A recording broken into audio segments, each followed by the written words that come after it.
ਲੜੀਵਾਰ ਗੁਰਬਾਣੀ ਪਾਠ ਸੰਥਿਆ ਨਾਲ ਜੁੜੀਏ। ਅੱਜ ਦੀ ਵਿਚਾਰ ਪਾਵਨ ਅੰਕ 355 ਤੇ ਬਿਲਕੁਲ ਉੱਪਰ ਤੋਂ ਆਰੰਭ ਹੈ ਜੀ। ਫਤਿਹ ਪ੍ਰਵਾਨ ਕਰੋ। ਵਾਹਿਗੁਰੂ ਜੀ ਕਾ ਖਾਲਸਾ, ਵਾਹਿਗੁਰੂ ਜੀ ਕੀ ਫਤਿਹ। ਆਸਾ ਮਹਿਲਾ ਪਹਿਲਾ। ਕਾਇਆ ਬ੍ਰਹਮਾ ਮਨ ਹੈ ਧੋਤੀ, ਗਿਆਨ ਜਨੇਊ ਧਿਆਨ ਕੁਸ ਪਾਤੀ। ਹਰ ਨਾਮਾ ਜਸ ਜਾਚੋ ਨਾਉ, ਗੁਰ ਪ੍ਰਸਾਦੀ ਬ੍ਰਹਮ ਸਮਾਉ। ਗੁਰੂ ਨਾਨਕ ਸਾਹਿਬ ਪਾਤਸ਼ਾਹ ਜੀ ਦਾ ਇਹ 20 ਨੰਬਰ ਸ਼ਬਦ ਹੈ। ਕਾਇਆ ਬ੍ਰਹਮਾ ਮਨ ਹੈ ਧੋਤੀ। ਕਾਇਆ ਭਾਵ ਸਰੀਰ। ਆਖਣ ਲੱਗੇ ਨਾਮ ਦੀ ਬਰਕਤ ਨਾਲ, ਬਖਸ਼ਿਸ਼ ਨਾਲ ਵਿਕਾਰਾਂ ਤੋਂ ਬਚਿਆ ਹੋਇਆ ਮਨੁੱਖਾ ਸਰੀਰ ਹੀ ਉੱਚ ਜਾਤੀ ਵਾਲਾ ਹੈ। ਭਾਵ ਬ੍ਰਾਹਮਣ ਹੈ, ਬ੍ਰਹਮਾ ਹੈ, ਸਭ ਤੋਂ ਵੱਡਾ ਹੈ, ਉੱਚਾ ਹੈ। ਅਤੇ ਪਵਿੱਤਰ ਹੋਇਆ ਮਨ ਬ੍ਰਾਹਮਣ ਦੀ ਧੋਤੀ ਹੈ, ਕਿਉਂਕਿ ਸਮਾਜ ਦੇ ਵਿੱਚ ਉਸ ਸਮੇਂ ਮੰਨਿਆ ਜਾਂਦਾ ਸੀ ਕਿ ਸਭ ਤੋਂ ਵੱਡਾ ਬ੍ਰਾਹਮਣ ਹੈ ਅਤੇ ਬ੍ਰਾਹਮਣ ਦਾ ਪਹਿਨਿਆ ਹੋਇਆ ਲਿਬਾਸ ਵੀ ਸਭ ਤੋਂ ਉੱਤਮ ਹੀ ਹੈ, ਉੱਚਾ ਹੀ ਹੈ। ਇਸ ਕਰਕੇ ਆਖਣ ਲੱਗੇ ਜਦੋਂ ਨਾਮ ਦੇ ਨਾਲ ਮਨੁੱਖ ਜੁੜ ਜਾਂਦਾ ਹੈ ਉਦੋਂ ਉਹ ਸਭ ਤੋਂ ਉੱਚਾ ਵੀ ਹੋ ਜਾਂਦਾ ਅਤੇ ਉਹਦਾ ਪਹਿਰਾਵਾ ਵੀ ਉੱਤਮ ਹੋ ਜਾਂਦਾ, ਪੂਜਣਯੋਗ ਹੋ ਜਾਂਦਾ ਹੈ। ਗਿਆਨ ਜਨੇਊ ਧਿਆਨ ਕੁਛ ਪਾਤੀ। ਆਖਣ ਲੱਗੇ ਪਰਮਾਤਮਾ ਨਾਲ ਡੂੰਘੀ ਜਾਣ ਪਛਾਣ ਜਨੇਊ ਹੈ ਅਤੇ ਪ੍ਰਭੂ ਚਰਨਾਂ ਵਿੱਚ ਜੁੜੀ ਹੋਈ ਸੁਰਤ ਜਿਹੜਾ ਹੈ ਉਹ ਦੱਬ ਦਾ ਛੱਲਾ ਹੈ। ਭਾਵ ਕੁਛ ਪਾਤੀ ਜੋ ਚੀਚੀ ਦੀ ਨਾਲ ਦੀ ਉਂਗਲੀ 'ਚ ਪਾਈ ਜਾਂਦਾ ਜਦੋਂ ਪੂਜਾ ਆਦਿ ਕੀਤੀ ਜਾਂਦੀ ਹੈ। ਇੱਕ ਵਿਸ਼ੇਸ਼ ਨਗ ਪਹਿਨਿਆ ਜਾਂਦਾ ਹੈ ਜਦੋਂ ਪੂਜਾ ਕਰਦੇ ਹਨ ਕੁਝ ਜਨੇਊ ਆਦਿ ਜਾਂ ਹੋਰ ਇੱਕ ਤਰ੍ਹਾਂ ਦੀਆਂ ਹਿੰਦੂ ਧਰਮਾਂ ਦੇ ਵਿੱਚ, ਉਦੋਂ ਕੋਈ ਹੈ ਉਸ ਤਰ੍ਹਾਂ ਦਾ ਕੋਈ ਵਿਸ਼ਾ ਹੋਣਾ ਅਤੇ ਉਹਦੇ ਵਿੱਚ ਕੀ ਹੈ ਕਿ ਇਹ ਉਹ ਹੈ, ਭਾਵ ਕਿ ਮਾਲਕ ਦਾ ਨਾਮ ਹੀ ਸਭ ਕੁਝ ਸਾਡੇ ਲਈ ਹੈ। ਹਰ ਨਾਮਾ ਜਸ ਜਾਚੋ ਨਾਉ। ਅਤੇ ਮੈਂ ਇਹ ਪਾਂਡੇ ਪਰਮਾਤਮਾ ਦਾ ਨਾਮ ਹੀ ਮੰਗਦਾ ਹਾਂ, ਸਿਫਤ ਸਲਾਹ ਹੀ ਮੰਗਦਾ, ਕਿਉਂਕਿ ਤੇਰੇ ਨਾਮ ਦੇ ਵਿੱਚੋਂ ਹੀ ਮੈਂ ਬ੍ਰਹਮਾ ਹਾਂ, ਬ੍ਰਾਹਮਣ ਹਾਂ, ਮੇਰਾ ਲਿਬਾਸ ਵੀ ਤੇਰਾ ਨਾਮ ਹੀ ਹੈ। ਧਿਆਨ ਜਨੇਊ ਵੀ ਮੇਰੇ ਵਾਸਤੇ ਤੇਰਾ ਨਾਮ ਹੀ ਹੈ, ਮੈਨੂੰ ਵੱਖਰਾ ਕੁਝ ਕਰਨ ਦੀ ਜ਼ਰੂਰਤ ਨਹੀਂ। ਅਤੇ ਕੁਸ਼ਪਾਤੀ ਇਹ ਵੀ ਨਾਮ ਹੀ ਹੈ, ਸਭ ਕੁਝ ਮੇਰੇ ਵਾਸਤੇ ਨਾਮ ਹੀ ਹੈ। ਇਸ ਕਰਕੇ ਮੈਂ ਤੇਰਾ ਨਾਮ ਹੀ ਮੰਗਦਾ ਹਾਂ। ਗੁਰ ਪ੍ਰਸਾਦੀ ਬ੍ਰਹਮ ਸਮਾਉ। ਆਖਣ ਲੱਗੇ ਤਾਂ ਕਿ ਗੁਰੂ ਦੀ ਕਿਰਪਾ ਨਾਲ ਨਾਮ ਧਿਆ ਕੇ ਤੇਰੀ ਰਜ਼ਾ ਮੰਨ ਕੇ ਪਰਮਾਤਮਾ ਵਿੱਚ ਮੈਂ ਲੀਨ ਰਹਾਂ, ਸਮਾਇਆ ਰਹਾਂ। ਪਾਂਡੇ ਐਸਾ ਬ੍ਰਹਮ ਵਿਚਾਰ, ਨਾਮੇ ਸੋਚ ਨਾਮੋ ਪੜ੍ਹੋ, ਨਾਮੇ ਚੱਜ ਆਚਾਰ ਰਹਾਉ।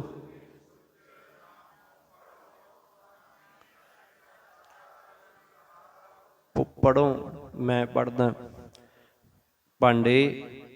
ਪਾਂਡੇ ਵੱਖਰਾ ਉਚਾਰਨ ਕਰਨਾ। ਪਾਂਡੇ ਐਸਾ ਬ੍ਰਹਮ ਵਿਚਾਰ। ਪਾਂਡੇ ਭਾਵ ਪੰਡਿਤ। ਹੇ ਪੰਡਿਤ, ਹੇ ਪਾਂਡੇ, ਤੂੰ ਵੀ ਇਸ ਤਰ੍ਹਾਂ ਦੇ ਪ੍ਰਮਾਤਮਾ ਦੇ ਗੁਣਾਂ ਦਾ ਵਿਚਾਰ ਕਰ, ਸਿਫਤ ਸਲਾਹ ਕਰ। ਨਾਮੇ ਸੋਚ ਨਾਮੋ ਪੜ੍ਹੋ, ਨਾਮੇ ਚੱਜ ਆਚਾਰ। ਆਖਣ ਲੱਗੇ ਚੱਜ ਤੋਂ ਭਾਵ ਧਾਰਮਿਕ ਰਸਮਾਂ ਕਰਮੀਆਂ, ਆਚਾਰ ਭਾਵ ਧਾਰਮਿਕ ਰਸਮਾਂ ਜਿਹੜੀਆਂ ਨੇ ਉਹ ਨਿਭਾਉਣੀਆਂ। ਕਿ ਪਰਮਾਤਮਾ ਦੇ ਨਾਮ ਵਿੱਚ ਹੀ ਸੁੱਚ ਹੈ, ਪਵਿੱਤਰਤਾ ਮਾਲਕ ਦੇ ਨਾਮ ਵਿੱਚ ਹੀ ਹੈ। ਮੈਂ ਤਾਂ ਪਰਮਾਤਮਾ ਦਾ ਨਾਮ ਸਿਮਰਨ ਰੂਪ ਹੀ ਪੜ੍ਹਦਾ ਹਾਂ, ਉਹ ਕਿਸੇ ਵੀ ਧਾਰਮਿਕ ਗ੍ਰੰਥ ਦੇ ਰੂਪ ਵਿੱਚ ਹੋ ਸਕਦਾ ਹੈ। ਮੈਂ ਸਿਰਫ ਮਾਲਕ ਦਾ ਨਾਮ ਹੀ ਪੜ੍ਹਦਾ, ਉਹਦੇ ਵਿੱਚ ਹੀ ਧਿਆਨ ਲਗਾਉਂਦਾ ਹੈ। ਨਾਮੇ ਚੱਜ ਆਚਾਰ। ਅਤੇ ਪਰਮਾਤਮਾ ਦੇ ਨਾਮ ਵਿੱਚ ਹੀ ਸਾਰੀਆਂ ਧਾਰਮਿਕ ਰਸਮਾਂ ਆ ਜਾਂਦੀਆਂ ਨੇ। ਭਾਵ ਜਦੋਂ ਮਾਲਕ ਦਾ ਨਾਮ ਮਿਲ ਗਿਆ ਉਦੋਂ ਵੱਖਰੀ ਕੋਈ ਧਾਰਮਿਕ ਰਸਮ ਕਰਨ ਦੀ ਜ਼ਰੂਰਤ ਨਹੀਂ ਰਹਿ ਜਾਂਦੀ, ਸਾਰਾ ਕੁਝ ਮਾਲਕ ਦੇ ਨਾਮ ਵਿੱਚ ਹੀ ਆ ਜਾਂਦਾ ਹੈ। ਰਹਾਉ। ਬਾਹਰ ਜਨੇਊ ਜਿਚਰ ਜੋਤ ਹੈ ਨਾਲ,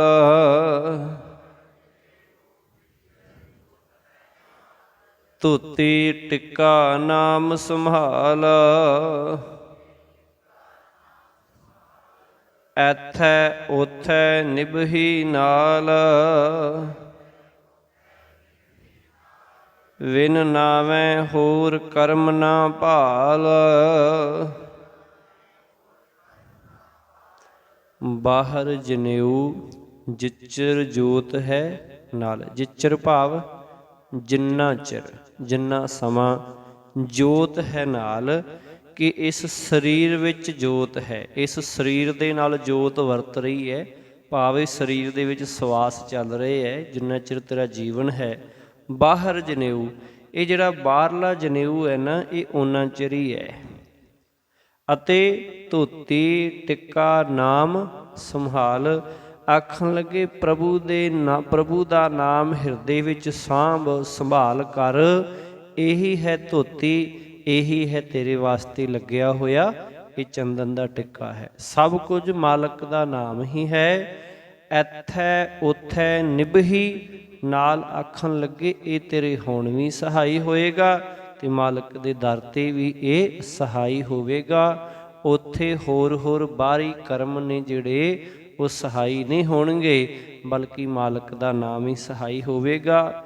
ਵਿਨ ਨਾਵੇਂ ਹੋਰ ਕਰਮ ਨਾ ਭਾਲ, ਆਖਣ ਲੱਗੇ ਹੇ ਪਾਂਡੇ, ਨਾਮ ਨੂੰ ਭੁਲਾ ਕੇ ਜਾਂ ਨਾਮ ਤੋਂ ਬਿਨਾਂ ਹੋਰ ਹੋਰ ਧਾਰਮਿਕ ਰਸਮਾਂ ਵਿੱਚ ਨਾ ਲੱਭਦਾ ਫਿਰ, ਭਾਵ ਕਿ ਹੋਰ ਹੋਰ ਕਰਮ ਨਾ ਕਰਦਾ ਫਿਰ ਕਿ ਜਿਹਦੇ ਰਾਹੀਂ ਆਖੇ ਮੈਂ ਰੱਬ ਨੂੰ ਪਾ ਲੈਣਾ, ਲੱਭ ਲੈਣਾ, ਪ੍ਰਾਪਤ ਕਰ ਲੈਣਾ, ਬਲਕਿ ਸਿੱਧਾ ਨਾਮ ਦੇ ਰਾਹੀਂ ਮਾਲਕ ਨਾਲ ਜੁੜ, ਨਾਮ ਵਿੱਚੋਂ ਸਭ ਕੁਝ ਹੀ ਪ੍ਰਾਪਤ ਹੋ ਜਾਂਦਾ ਹੈ।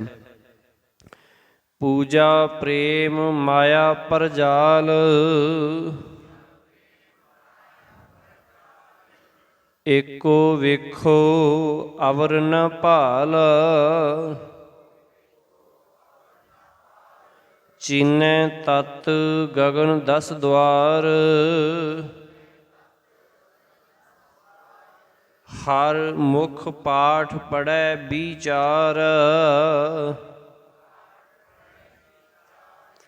ਪੂਜਾ ਪ੍ਰੇਮ ਮਾਇਆ ਪਰਜਾਲ, ਆਖਣ ਲੱਗੇ ਨਾਮ ਵਿੱਚ ਸੁਰਤ ਜੁੜ ਕੇ ਮਾਇਆ ਦਾ ਮੋਹ ਆਪਣੇ ਅੰਦਰੋਂ ਚੰਗੀ ਤਰ੍ਹਾਂ ਸਾੜਦੇ, ਇਹੀ ਹੈ ਅਸਲ ਦੇਵ ਪੂਜਾ। ਕਿਉਂਕਿ ਹੁਣ ਇੱਥੇ ਸਾਰਾ ਜੋ ਇੱਕ ਪੰਡਿਤ ਦੇ ਨਾਲ ਸੰਬੰਧਿਤ ਹੈ, ਸਤਿਗੁਰੂ ਪਾਤਸ਼ਾਹ ਜੀ ਉਹਦੇ ਪ੍ਰਥਾਏ ਸਮਝਾ ਅਸਲ ਜੀਵਨ ਰਹੇ। ਯਾਦ ਰੱਖਿਓ, ਇੱਥੇ ਇਕੱਲੇ ਪਾਂਡੇ ਦੀ ਗੱਲ ਨਹੀਂ ਹੈ, ਇੱਥੇ ਹਰ ਉਸ ਮਨੁੱਖ ਦੀ ਗੱਲ ਹੋ ਰਹੀ ਹੈ ਜਿਹੜਾ ਧਾਰਮਿਕ ਰਸਮਾਂ ਦੇ ਵਿੱਚ ਜ਼ਿਆਦਾ ਫਸਿਆ ਹੋਇਆ ਅਤੇ ਰੱਬ ਦੇ ਨਾਮ ਅਤੇ ਰਜ਼ਾ ਦੇ ਵੱਲ ਧਿਆਨ ਨਹੀਂ ਦੇ ਰਿਹਾ। ਉਹ ਕੋਈ ਵੀ ਹੋ ਸਕਦਾ, ਕਿਸੇ ਵੀ ਧਰਮ ਦਾ ਹੋ ਸਕਦਾ ਹੈ। ਇਸ ਕਰਕੇ ਹੁਣ ਇੱਥੇ ਆਖਦੇ ਨੇ ਕਿ ਦੇਵ ਪੂਜਾ ਕਰਨੀ, ਆਖਣ ਲੱਗੇ ਮਾਇਆ ਦੇ ਮੋਹ ਨੂੰ ਆਪਣੇ ਅੰਦਰੋਂ ਚੰਗੀ ਤਰ੍ਹਾਂ ਸਾੜ ਦੇ, ਇਹੀ ਹੈ ਦੇਵ ਪੂਜਾ, ਇਹੀ ਹੈ ਰੱਬ ਦੀ ਪੂਜਾ। ਏਕੋ ਵੇਖੋ ਅਵਰ ਨ ਭਾਲ, ਤੇ ਹਰ ਥਾਂ ਇੱਕ ਪਰਮਾਤਮਾ ਨੂੰ ਵੇਖ, ਉਸ ਤੋਂ ਬਿਨਾਂ ਹੋਰ ਕਿਸੇ ਦੇਵਤੇ ਆਦਿ ਨੂੰ ਲੱਭਦਾ ਨਾ ਫਿਰ। ਅਵਰ ਨਾ ਭਾਲ, ਹੋਰ ਨੂੰ ਨਾ ਭਾਲ, ਸਿਰਫ ਇੱਕੋ ਨੂੰ ਵੇਖ, ਇੱਕੋ ਨੂੰ ਹੀ ਲੱਭ। ਚੀਨੈ ਤਤ ਗਗਨ 10 ਦੁਆਰ, ਆਖਣ ਲੱਗੇ ਜੋ ਚੀਨਦਾ ਹੈ, ਜੋ ਵੇਖਦਾ ਹੈ ਕਿ ਜਿਹੜਾ ਮਨੁੱਖ ਹਰ ਥਾਂ ਇੱਕ ਮਾਲਕ ਅਕਾਲ ਪੁਰਖ ਨੂੰ ਪਛਾਣ ਲੈਂਦਾ ਹੈ, ਵੇਖਦਾ ਹੈ, ਤਤ ਨੂੰ ਦੇਖ ਲੈਂਦਾ ਹੈ, ਉਸਨੇ ਮਨ ਨੂੰ 10ਵੇਂ ਦੁਆਰ ਵਿੱਚ ਸਮਾਧੀ ਲਾ ਲਈ ਹੈ। ਉਹ ਆਪਣੇ 10ਵੇਂ ਦੁਆਰ ਵਿੱਚ ਟਿਕ ਗਿਆ, ਭਾਵ ਉਹਦਾ ਧਿਆਨ ਮਾਲਕ ਦੇ ਚਰਨਾਂ ਵਿੱਚ ਜੁੜ ਗਿਆ ਹੈ। ਹਰ ਮੁਖ ਪਾਠ ਪੜ੍ਹੈ ਵਿਚਾਰ, ਜੋ ਮਨੁੱਖ ਪ੍ਰਭੂ ਦੇ ਨਾਮ ਨੂੰ ਆਪਣੇ ਮੂੰਹ ਵਿੱਚ ਰੱਖਦਾ, ਸਦਾ ਹੀ ਉਚਾਰਨ ਕਰਦਾ, ਸਦਾ ਹੀ ਮਾਲਕ ਦੀ ਬਾਣੀ ਨੂੰ, ਸ਼ਬਦਾਂ ਨੂੰ ਚੇਤੇ ਰੱਖਦਾ ਹੈ। ਮਾਲਕ ਜੀ ਆਖਣ ਲੱਗੇ ਉਹ ਵੇਦ ਆਦਿਕ ਪੁਸਤਕਾਂ ਦੇ ਵਿਚਾਰ ਪੜ੍ਹ ਰਿਹਾ ਹੈ, ਭਾਵ ਕਿ ਉਹ ਧਾਰਮਿਕ ਗ੍ਰੰਥਾਂ ਦੀ ਆਲਰੇਡੀ ਹੀ ਵਿਚਾਰ ਕਰ ਹੀ ਰਿਹਾ ਹੈ। ਜਦੋਂ ਉਹਦੇ ਹਿਰਦੇ ਦੇ ਅੰਦਰ, ਉਹਦੇ ਮੂੰਹ ਦੇ ਵਿੱਚ ਰੱਬ ਦੇ ਨਾਮ ਦੀ ਵਿਚਾਰ ਚੱਲ ਰਹੀ ਹੈ। ਭੋਜਨ ਭਾਉ ਭਰਮ ਪਉ ਭਾਗੈ, ਪਹਰੂਆ ਛਬ ਚੋਰ ਨਾ ਲਾਗੈ, ਤਿਲਕ ਲਿਲਾਟ ਜਾਣੈ ਪ੍ਰਭ ਏਕ, ਬੂਝੈ ਬ੍ਰਹਮ ਅੰਤਰ ਵਿਵੇਕ। ਸ਼ਬਦ ਸਤਿਗੁਰੂ ਜੀ ਨੇ ਪੰਕਤੀ ਵਰਤੀ ਹੈ, ਭੋਜਨ ਭਾਉ ਭਰਮ ਭਉ ਭਾਗੈ। ਸਾਰੇ ਅੱਖਰ ਹੀ ਭੱਬੇ ਤੋਂ ਸ਼ੁਰੂ ਹੋ ਰਹੇ। ਹੁਣ ਆਖਰੇ ਨੇ ਭੋਜਨ, ਕਿ ਜਦੋਂ ਹੁਣ ਕੋਈ ਭੋਜਨ ਦੇਵ ਪੂਜਾ ਆਦਿ ਲਈ ਪਰੋਸਿਆ ਜਾਂਦਾ ਹੈ ਕਿਸੇ ਵੀ ਥਾਂ 'ਤੇ, ਕਿ ਇਹ ਪਾਂਡੇ ਪ੍ਰਭੂ ਚਰਨਾਂ ਨਾਲ ਜਿਹੜਾ ਹੈ ਉਹ ਪ੍ਰੀਤ ਜੋੜ, ਪ੍ਰੇਮ ਕਰ। ਇਹ ਹੈ ਮੂਰਤੀ ਨੂੰ ਭੋਜਨ ਦੇਣਾ, ਭੋਗ ਲਵਾਉਣਾ, ਭੋਗ ਜਿਹੜਾ ਹੈ ਅੱਗੇ ਧਰਨਾ। ਇਸ ਦੀ ਬਰਕਤ ਨਾਲ ਮਨ ਦੀ ਭਟਕਣਾ ਦੂਰ ਹੋ ਜਾਂਦੀ ਹੈ, ਡਰ ਲੈ ਜਾਂਦਾ ਕਿ ਉੱਪਰੋਂ ਭੋਜਨ ਜਿਹੜਾ ਹੈ ਉਹ ਦੇਵ ਪੂਜਾ ਲਈ ਜਾਂ ਹੋਰ ਪੂਜਾ ਲਈ ਰੱਖਣਾ, ਇਹਨੂੰ ਹੁਣ ਭੋਗ ਲਾਏਗਾ, ਰੱਬ ਖਾਏਗਾ ਆਖਣ ਲੱਗੇ। ਇਹਦੀ ਥਾਂ 'ਤੇ ਆਪਣੇ ਮਨ ਨੂੰ ਮਾਲਕ ਦੇ ਚਰਨਾਂ ਵਿੱਚ ਜੋੜ ਲੈ। ਸਭ ਤੋਂ ਵੱਡਾ ਭੋਗ ਇਹੀ ਹੈ, ਇਹੀ ਮਾਲਕ ਵਾਸਤੇ ਜਿਹੜਾ ਭੋਜਨ ਹੈ, ਅਤੇ ਇਹਦੀ ਭਟਕਣਾ ਦੂਰ ਹੋ ਜਾਂਦੀ ਹੈ, ਅਤੇ ਡਰ ਫਿਰ ਜਿਹੜਾ ਹੈ ਭਉ ਭਾਗੈ, ਭਉ ਭੱਜ ਜਾਂਦਾ ਹੈ। ਪਹਿਰੂਆ ਛਬ ਚੋਰ ਨਾ ਲਾਗੈ, ਪਹਿਰੂ ਭਾਵ ਪਹਿਰੇਦਾਰ, ਛਬ ਭਾਵ ਜਬਾ ਤੇਜ, ਕਿ ਪ੍ਰਭੂ ਰਾਖੇ ਦਾ ਤੇਜ ਹੈ ਜਿਹੜਾ ਆਪਣੇ ਅੰਦਰ ਪ੍ਰਕਾਸ਼ ਕਰ, ਕਿ ਮਾਲਕ ਜਿਹੜਾ ਸਭ ਦਾ ਹੀ ਪਹਿਰੇਦਾਰ ਹੈ, ਸਭ ਦੀ ਰੱਖਿਆ ਕਰਨ ਵਾਲਾ ਰਾਖਾ ਹੈ, ਉਹਦਾ ਤੇਜ, ਉਹਦਾ ਪ੍ਰਕਾਸ਼ ਆਪਣੇ ਅੰਦਰ ਕਰ, ਉਹਦੀ ਰਜ਼ਾ ਨੂੰ ਪਛਾਣ। ਚੋਰ ਨਾ ਲਾਗੈ, ਕਹਿਣ ਲੱਗੇ ਕੋਈ ਕਾਮਾਦਿਕ ਵਿਕਾਰ ਚੋਰ ਤੇਰੇ ਨੇੜੇ ਨਹੀਂ ਟੁਕਦਾ ਹੈ। ਤਿਲਕ ਲਿਲਾਟ ਜਾਣੈ ਪ੍ਰਭ ਏਕ, ਆਖਣ ਲੱਗੇ ਲਿਲਾਟ ਭਾਵ ਮੱਥਾ। ਜੋ ਮਨੁੱਖ ਇੱਕ ਪਰਮਾਤਮਾ ਨਾਲ ਡੂੰਘੀ ਸਾਂਝ ਪਾਉਂਦਾ ਹੈ, ਮਾਲਕ ਨੂੰ ਜਾਣ ਲੈਂਦਾ ਹੈ, ਉਸਨੇ ਮਾਨੋ ਮੱਥੇ ਉੱਤੇ ਤਿਲਕ ਲਗਾਇਆ ਹੋਇਆ, ਉਹ ਜਿਹਨੂੰ ਆਪਾਂ ਪਾਵਨ ਬਾਣੀ ਦੇ ਵਿੱਚ ਸ਼ਬਦ ਆਉਂਦਾ ਨਾ ਨਿਸ਼ਾਨ, ਆਖਣ ਲੱਗੇ ਉਹਦੇ ਮੱਥੇ 'ਤੇ ਹਮੇਸ਼ਾ ਨਿਸ਼ਾਨ ਹੈ, ਭਾਵ ਕਿ ਉਹ ਰੱਬ ਦੀ ਪ੍ਰਾਪਤੀ ਵਾਲਾ ਹੋ ਜਾਂਦਾ ਹੈ, ਮਾਲਕ ਦੀ ਭਗਤੀ ਵਾਲਾ ਹੋ ਜਾਂਦਾ ਹੈ। ਬੂਝੈ ਬ੍ਰਹਮ ਅੰਤਰ ਵਿਵੇਕ, ਆਖਣ ਲੱਗੇ ਜੋ ਆਪਣੇ ਅੰਦਰ ਵਸਦੇ ਮਾਲਕ ਨੂੰ ਪਛਾਣਦਾ ਹੈ, ਬ੍ਰਹਮ ਨੂੰ ਜਿਹੜਾ ਜਾਣ ਲੈਂਦਾ ਹੈ, ਉਹ ਚੰਗੇ ਮੰਦੇ ਕੰਮ ਦੀ ਪਰਖ ਸਿੱਖ ਲੈਂਦਾ ਹੈ। ਇਹੀ ਹੈ ਅਸਲ ਵਿਵੇਕ। ਉਹਨੂੰ ਪਤਾ ਲੱਗ ਜਾਂਦਾ ਹੈ ਕਿ ਚੰਗਾ ਕਰਮ ਕਿਹੜਾ ਹੈ, ਮਾੜਾ ਕਰਮ ਕਿਹੜਾ ਹੈ, ਅਤੇ ਉਹ ਮਾੜੇ ਕਰਮਾਂ ਨੂੰ ਵਿਵੇਕ ਬੁੱਧੀ ਰਾਹੀਂ ਤਿਆਗ ਦਿੰਦਾ ਹੈ ਅਤੇ ਚੰਗੇ ਕਰਮਾਂ ਦਾ ਵਣਜਾਰਾ ਬਣ ਜਾਂਦਾ ਹੈ। ਆਚਾਰੀ ਨਹੀਂ ਜੀਤਿਆ ਜਾਏ, ਪਾਠ ਪੜ੍ਹੈ ਨਹੀਂ ਕੀਮਤ ਪਾਏ,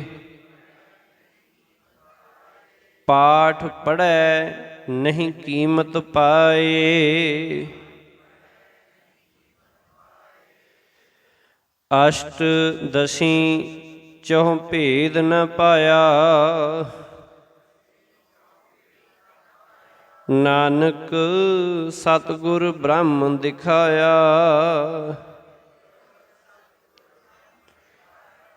ਆਚਾਰੀ ਨਹੀਂ ਜੀਤਿਆ ਜਾਏ, ਆਖਣ ਲੱਗੇ ਆਚਾਰੀ ਭਾਵ ਕੱਲੀਆਂ ਪਰਮਾਤਮਾ ਦੇ ਰੱਬ ਦੇ ਪ੍ਰਥਾਏ ਧਾਰਮਿਕ ਰਸਮਾਂ ਕਰਨੀਆਂ, ਇਕੱਲੀਆਂ ਧਾਰਮਿਕ ਰਸਮਾਂ ਵੱਲ ਹੀ ਧਿਆਨ ਦੇਣਾ। ਆਖਣ ਲੱਗੇ ਪਰਮਾਤਮਾ ਨਿਰੀਆਂ ਧਾਰਮਿਕ ਜਿਹੜੀਆਂ ਰਸਮਾਂ ਦੇ ਨਾਲ ਇਹਨਾਂ ਦੇ ਕੀਤਿਆਂ ਨਹੀਂ ਜਿੱਤਿਆ ਜਾਂਦਾ, ਭਾਵ ਉਹ ਮਨ ਵਿੱਚ ਨਹੀਂ ਵਸਦਾ। ਜੇ ਇਕੱਲੀਆਂ ਧਾਰਮਿਕ ਰਸਮਾਂ ਹੀ ਕੀਤੀਆਂ ਜਾਣ, ਉਹਦੇ ਚਰਨਾਂ 'ਚ ਪ੍ਰੇਮ ਨਾ ਜੋੜਿਆ ਜਾਏ, ਪਾਠ ਪੜ੍ਹੈ ਨਹੀਂ ਕੀਮਤ ਪਾਏ। ਆਖਣ ਲੱਗੇ ਵੇਦ ਧਾਰਮਿਕ ਆਦਿ ਪੁਸਤਕਾਂ ਦੇ ਪਾਠ ਪੜ੍ਹਿਆਂ ਵੀ ਉਸ ਦੀ ਕਦਰ ਕੀਮਤ ਨਹੀਂ ਪੈ ਸਕਦੀ। ਜੇ ਇਕੱਲਾ ਪੜ੍ਹਨ ਤੱਕ ਹੀ ਸੀਮਤ ਰੱਖੇ ਕਿ ਪੜ੍ਹ ਲਓ, ਕਿ ਗੁਰੂ ਗ੍ਰੰਥ ਸਾਹਿਬ ਪੜ੍ਹ ਲਿਆ, ਵੇਦ ਪੜ੍ਹ ਲਏ, ਹੋਰ ਸ਼ਾਸਤਰ, ਹੋਰ ਧਾਰਮਿਕ ਗ੍ਰੰਥ ਪੜ੍ਹ ਲਏ, ਪੜ੍ਹਨ ਦੇ ਨਾਲ ਮਾਲਕ ਦੀ ਪ੍ਰਾਪਤੀ ਨਹੀਂ ਹੈ। ਅਸਲ ਵਿੱਚ ਉਸ ਪੜ੍ਹੀ ਹੋਈ ਸਿੱਖਿਆ ਨੂੰ, ਸ਼ਬਦ ਨੂੰ ਜੀਵਨ ਵਿੱਚ ਵਸਾਉਣ ਦੇ ਨਾਲ, ਤੱਤ ਨੂੰ ਜੀਵਨ ਵਿੱਚ ਵਸਾਉਣ ਦੇ ਨਾਲ ਮਾਲਕ ਦੀ ਪ੍ਰਾਪਤੀ ਹੈ। ਅਸ਼ਟ ਦਸੀਂ ਚਹੁ ਭੇਦ ਨ ਪਾਇਆ। ਅਸ਼ਟ ਦਸੀਂ ਭਾਵ ਅਸ਼ਟ ਅਤੇ 10 ਕਿੰਨੇ ਹੋ ਗਏ ਜੀ? 18। 18 ਗਿਣਤੀ ਕਿੰਨਾਂ ਦੀ ਹੈ? ਪੁਰਾਣਾਂ ਦੀ। ਤੇ ਚਹੁੰ ਤੋਂ ਭਾਵ 4 ਵੇਦ। ਆਖਣ ਲੱਗੇ ਕਿ ਜਿਸ ਪਰਮਾਤਮਾ ਦਾ ਭੇਦ 18 ਪੁਰਾਣਾਂ ਤੇ 4 ਵੇਦਾਂ ਨੇ ਵੀ ਨਹੀਂ ਲੱਭਿਆ ਹੈ, ਨਹੀਂ ਪਾਇਆ ਹੈ, ਨਾਨਕ ਸਤਿਗੁਰ ਬ੍ਰਹਮ ਦਿਖਾਇਆ ਹੈ। ਨਾਨਕ ਸਤਿਗੁਰੂ ਨੇ ਸਾਨੂੰ ਉਹ ਮਾਲਕ ਪਰਮਾਤਮਾ ਅੰਦਰ ਬਾਹਰ ਹਰ ਥਾਂ ਹੀ ਵਿਖਾ ਦਿੱਤਾ ਹੈ। ਸਭ ਮੈਂ ਜੋਤ ਜੋਤ ਹੈ ਸੋਏ, ਉਹ ਮਾਲਕ ਨੇ ਜਾਣੂ ਕਰਾ ਦਿੱਤਾ ਹੈ, ਵਿਖਾ ਦਿੱਤਾ ਹੈ। ਸਾਡੇ ਅੰਦਰ ਦੀਆਂ ਅੱਖਾਂ ਰਾਹੀਂ ਵਸਦਾ ਹੋਇਆ ਮਾਲਕ ਜਿਹੜਾ ਉਹ ਦਿਖਾ ਦਿੱਤਾ ਹੈ। ਆਸਾ ਮਹਿਲਾ ਪਹਿਲਾ। ਸੇਵਕ ਦਾਸ ਭਗਤ ਜਨ ਸੋਈ, ਠਾਕੁਰ ਕਾ ਦਾਸ ਗੁਰਮੁਖ ਹੋਈ। ਜਿਨ ਸਿਰ ਸਾਜੀ ਤਿਨ ਫੁਨ ਗੋਈ, ਤਿਸ ਬਿਨ ਦੂਜਾ ਅਵਰ ਨ ਕੋਈ। ਹੁਣ ਇੱਥੇ 4 ਸ਼ਬਦ ਪਹਿਲੇ ਪੰਕਤੀ ਦੇ ਵਿੱਚ ਸਤਿਗੁਰੂ ਜੀ ਨੇ ਬਖਸ਼ਿਸ਼ ਕੀਤੇ ਨੇ। ਸੇਵਕ, ਦਾਸ, ਭਗਤ, ਜਨ। ਸਾਰਿਆਂ ਦਾ ਅਰਥ ਕੀ ਹੈ? ਇੱਕੋ ਹੀ ਹੈ, ਇੱਕੋ ਹੀ ਅਰਥ ਹੈ ਸਾਰਿਆਂ ਦਾ। ਅੱਗੇ ਠਾਕੁਰ ਕਾ ਦਾਸ ਗੁਰਮੁਖ ਹੋਈ। ਆਖਣ ਲੱਗੇ ਗੁਰੂ ਦੇ ਵੱਲ ਮੁੱਖ ਕਰਨ ਵਾਲਾ, ਜਿਨੇ ਆਪਣੀ ਜੀਵਨ ਦਾ ਮੁੱਖ ਗੁਰੂ ਵੱਲ ਕਰ ਲਿਆ ਹੈ, ਜਿਨੇ ਗੁਰੂ ਨੂੰ, ਗੁਰੂ ਦੇ ਸ਼ਬਦ, ਗੁਰੂ ਦੀ ਸਿੱਖਿਆ ਨੂੰ ਹੀ ਸਨਮੁਖ ਰੱਖਿਆ ਹੈ, ਉਹ ਮਨੁੱਖ ਹੀ ਪਰਮਾਤਮਾ ਦਾ, ਠਾਕੁਰ ਦਾ ਦਾਸ ਬਣਦਾ ਹੈ। ਉਹੀ ਮਨੁੱਖ ਅਸਲ ਸੇਵਕ ਹੈ, ਦਾਸ ਹੈ, ਭਗਤ ਹੈ, ਜਨ ਹੈ, ਸਿੱਖ ਹੈ। ਸਿੱਖ ਭਾਵ ਸਿੱਖਣ ਵਾਲਾ। ਕਿ ਸਾਰਾ ਕੁਝ ਅਸਲ ਉਹੀ ਹੈ ਜਿਨੇ ਆਪਣਾ ਧਿਆਨ ਗੁਰੂ ਦੀ ਸਿੱਖਿਆ ਵੱਲ ਦਿੱਤਾ ਹੈ, ਰੱਖਿਆ ਹੈ, ਅਤੇ ਮਾਲਕ ਦਾ ਦਾਸ ਉਹੀ ਹੈ, ਉਹੀ ਬਣਦਾ ਹੈ। ਜਿਨ ਸਿਰ ਸਾਜੀ ਤਿਨ ਫੁਨ ਗੋਈ। ਉਸ ਨੂੰ ਇਹ ਸਦਾ ਯਕੀਨ ਰਹਿੰਦਾ ਹੈ ਕਿ ਜਿਸ ਪ੍ਰਭੂ ਨੇ ਇਹ ਸ੍ਰਿਸ਼ਟੀ ਸਾਜੀ ਹੈ, ਰਚੀ ਹੈ, ਬਣਾਈ ਹੈ, ਤਿਨ ਫੁਨ ਗੋਈ, ਉਹੀ ਇਸ ਨੂੰ ਮੁੜ ਗੋ ਦਿੰਦਾ ਹੈ, ਖਤਮ ਕਰਦਾ ਹੈ, ਨਾਸ਼ ਕਰਦਾ ਹੈ। ਤਿਸ ਬਿਨ ਦੂਜਾ ਅਵਰ ਨ ਕੋਈ। ਉਸ ਤੋਂ ਬਿਨਾ ਕੋਈ ਦੂਜਾ ਉਸ ਵਰਗਾ ਨਹੀਂ ਹੈ ਜਿਹੜਾ ਇਹ ਸਾਰਾ ਕੁਝ ਕਰਨ ਦੇ ਸਮਰੱਥ ਹੋਵੇ। ਸਾਚ ਨਾਮ ਗੁਰ ਸ਼ਬਦ ਵਿਚਾਰ,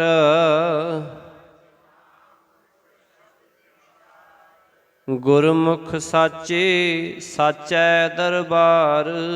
ਰਹਾਓ। ਸੱਚਾ ਅਰਜ ਸੱਚੀ ਅਰਦਾਸ, ਮਹਿਲੀ ਖਸਮ ਸੁਣੇ ਸ਼ਾਬਾਸ਼। ਸੱਚੈ ਤਖਤ ਬੁਲਾਵੈ ਸੋਏ, ਦੇ ਵਡਿਆਈ ਕਰੇ ਸੋ ਹੋਏ। ਹੁਣ ਸਤਿਗੁਰੂ ਪਾਤਸ਼ਾਹ ਜੀ ਰਹਿਮਤ ਕਰ ਰਹੇ ਹਨ। ਇੱਧਰੋਂ ਪਹਿਲੀ ਲਾਈਨ ਭੈਣ ਜੀ ਬੈਠੇ ਹੈ, ਤੁਸੀਂ ਮਗਰਲੀਆਂ 2 ਪੰਕਤੀਆਂ ਦਾ ਪਾਠ ਕਰੋ ਜੀ। ਸੱਚੇ ਤਖਤ ਤੋਂ ਆਵਾਜ਼ ਆਉਣੀ ਚਾਹੀਦੀ ਹੈ।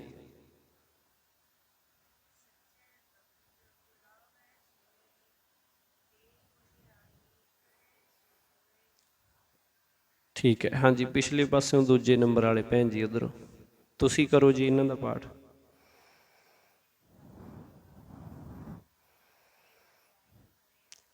ਠੀਕ ਪੜ੍ਹਿਆ ਜੀ? ਹਾਂਜੀ, ਸੱਚੇ ਬੋਲਿਆ ਨਾ? ਹਾਂ, ਠੀਕ ਹੈ। ਇਹ ਖਿਆਲ ਰੱਖਣਾ, ਇਹ ਤੁਹਾਡੇ ਕੋਲ ਹੀ ਪੁੱਛੇ ਸੱਚੇ ਹੈ। ਹਾਂਜੀ, ਸਾਹਮਣੇ ਜਸਪਾਲ ਸਿੰਘ ਜੀ ਬੈਠੇ ਹਨ, ਆਪ ਜੀ ਕਿਰਪਾ ਕਰੋ ਜੀ। ਇਹਨਾਂ ਦੋ ਪੰਕਤੀਆਂ ਦਾ ਪਾਠ ਆਵਾਜ਼ ਮੇਰੇ ਤੱਕ ਆਉਣੀ ਚਾਹੀਦੀ ਹੈ ਜੀ।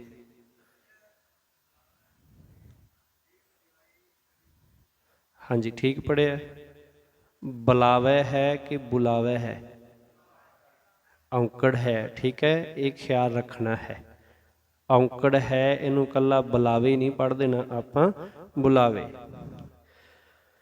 ਹੁਣ ਸਤਿਗੁਰੂ ਜੀ ਰਹਿਮਤ ਕਰ ਰਹੇ। ਹੁਣ ਇੱਕ ਸ਼ਬਦ ਪਹਿਲਾਂ ਵੀ ਵਰਤਿਆ ਰਹਾਉ ਦੇ ਪਦ ਵਿੱਚ ਵੀ, ਗੁਰਮੁਖ ਸਾਚੇ ਸਾਚੈ ਦਰਬਾਰ। ਪਹਿਲਾਂ ਸਾਚੇ ਹੈ, ਨਾਲ ਹੀ ਸਾਚੈ ਹੈ।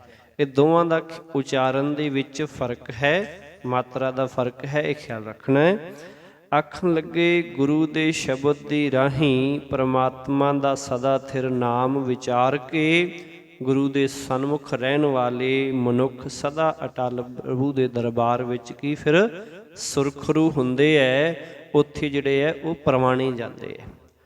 ਸਾਚ ਨਾਮ ਗੁਰ ਸ਼ਬਦ ਵਿਚਾਰ, ਗੁਰੂ ਦੇ ਸ਼ਬਦ ਰਾਹੀਂ ਸੱਚੇ ਨਾਮ ਨੂੰ ਵਿਚਾਰ ਕੇ ਗੁਰਮੁਖ ਸਾਚੈ ਸਾਚੇ ਦਰਬਾਰ। ਉਹ ਜਿਹੜੇ ਗੁਰਮੁਖ ਨੇ, ਰੱਬ ਦੇ ਗੁਰੂ ਦੇ ਸਨਮੁਖ ਰਹਿਣ ਵਾਲੇ, ਗੁਰੂ ਦੀ ਸਿੱਖਿਆ ਅਨੁਸਾਰ ਰਹਿਣ ਵਾਲੇ, ਉਹ ਮਾਲਕ ਦੇ ਦਰ ਵਿੱਚ ਸੁਰਖਰੂ ਹੁੰਦੇ ਹੈ, ਪ੍ਰਵਾਨ ਹੁੰਦੇ ਹੈ। ਰਹਾਉ ਸੱਚਾ ਅਰਜ ਸੱਚੀ ਅਰਦਾਸ। ਆਖਣ ਲੱਗੇ ਗੁਰੂ ਦੇ ਸਨਮੁਖ ਰਹਿ ਕੇ ਕੀਤੀ ਹੋਈ ਅਰਜ਼ੋਈ ਅਤੇ ਅਰਦਾਸ ਹੀ ਅਸਲ ਅਰਜ਼ੋਈ ਅਰਦਾਸ ਹੈ। ਉਹੀ ਸੱਚੀ ਅਰਦਾਸ ਕੀਤੀ ਹੋਈ ਹੀ ਜਿਹੜੀ ਹੈ ਸੱਚੀ ਬੇਨਤੀ ਹੈ, ਅਰਜ਼ੋਈ ਹੈ। ਮਹਿਲੀ ਖਸਮ ਸੁਣੇ ਸ਼ਾਬਾਸ਼। ਮਹਿਲ ਦਾ ਮਾਲਕ ਖਸਮ ਪ੍ਰਭੂ ਉਸ ਅਰਦਾਸ ਨੂੰ ਸੁਣਦਾ ਹੈ ਅਤੇ ਆਦਰ ਦਿੰਦਾ ਹੈ ਤੇ ਸ਼ਾਬਾਸ਼ ਆਖਦਾ ਹੈ, ਕਿਉਂਕਿ ਸੱਚੇ ਮਨ ਨਾਲ ਸੱਚੇ ਦੇ ਦਰ ਤੇ ਉਹ ਬੇਨਤੀ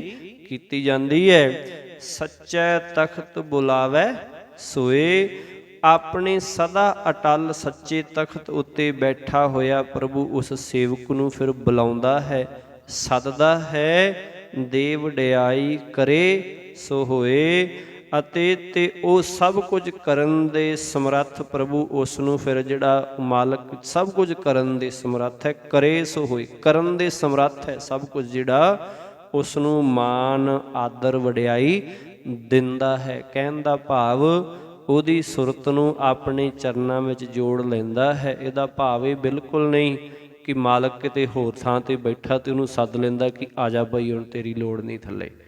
ਭਾਵ ਉਹਦੀ ਸੁਰਤ ਨੂੰ, ਉਹਦੇ ਮਨ ਨੂੰ ਆਪਣੇ ਚਰਨਾਂ ਵਿੱਚ ਬੁਲਾ ਲੈਂਦਾ ਹੈ, ਸੱਦ ਲੈਂਦਾ ਹੈ।